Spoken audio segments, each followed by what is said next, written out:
Big boss OTT विजेता और YouTuber Elvish Yadav की परेशानियां कम होती नजर नहीं आ रही हैं। मेनका गांधी की एनजीओ द्वारा लगाए आरोपों के बाद नोएडा पुलिस ने उनके खिलाफ एफआईआर दर्ज की। पुलिस ने उनके खिलाफ सांप के जहर के इस्तेमाल करने के आरोप लगाए हैं। जब से एल्विश यादव पर यह आरोप लगा है, तब से वे फरार हैं और पुलिस उनको पकड़ने की कोशिशों में लगी हुई है। इस बहस को और तूल देते हुए महाराष्ट्र में नेता प्रतिपक्ष और कांग्रेस विधायक विजय वडेट्टीवार ने आरोप लगाया है कि एल्विश यादव मुंबई में छुपा है और राज्य की सरकार उसकी मदद कर रही है।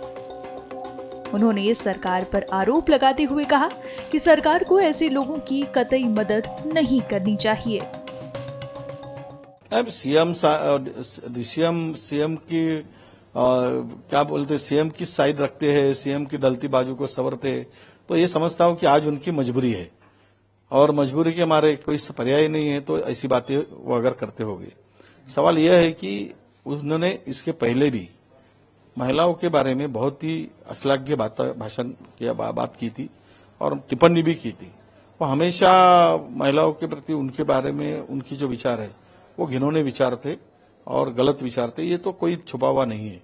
ये सेलिब्रिटी कोई भी गंदा भी कितना भी नालायक सेलिब्रिटी हो तो उसके नाम से उसको क्या, आप सीएम हो, आप राज्य के प्रमुख हो, तो कोई भी उसको बुलाकर आप आरती उतारे तो ये तो ठीक नहीं है ना।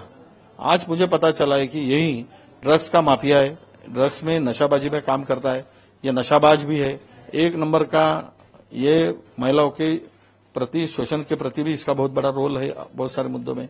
ये भी इंफॉर्मेशन हमारे पास में आ रही है। ऐसे व्यक्ति अगर हमें पता चला है कि ये मुंबई में छुपा है तो मुंबई पुलिस इसको तुरंत ढूंढ ले और इसको ढूंढ के कार्रवाई करे। अगर मुंबई में अगर छुपा है तो फिर किसका आश्रय है ये भी पता चलता है। क्यों आश्रय देते हो ऐसे लोगों को? कोई भी हो, नहीं देना चाहिए ऐसे लोगों को। ऐसे लोगों को नजदीक खड़ा भी नहीं होने देना चाहिए। सरकार होती है, सरकार की गरिमा होती है, प्रतिमा होती है और विशेष रूप से हमारे राज्य के सीएम जो है शिंदे जी, उनके बारे में तो हमने कभी गलत नहीं सुना था। पर ऐसे लोग जब आते हैं तो ये गलत जो बातें निकलती है, तो ऐसे लोगों को होम डिपार्टमेंट ने भी सीएम के बंगला हो, डीसीएम के बंगला हो, तो उसमें ऊपर आते वक्त इसके बारे में पता लगाकर इसको एंट्री देनी चाहिए, इसकी बैक हिस्ट्री ढूंढना चाहिए और फिर उसको एंट्री देनी चाहिए। कोई भी क्रिमिनल आएगा, बलात्कारी आएगा, खूनी आएगा और आप बोलेंगे कि वो पहले नहीं था बाद में हुआ, तो आप इससे ये कोई उत्तर नहीं होता। आपके पास में आके गया, इसीलिए ये सवाल खड़ा हुआ है। इस पर महाराष्ट्र के उप मुख्यमंत्री देवेंद्र फडणवीस ने भी सरकार का पक्ष रखते हुए कहा कि मुख्यमंत्री के यहाँ हर तबके के लोग गणेशोत्सव के दौरान जाते हैं और हो सकता है कि उस समय वे भी गए हों। उस समय एल्विश पर कोई आरोप नहीं था।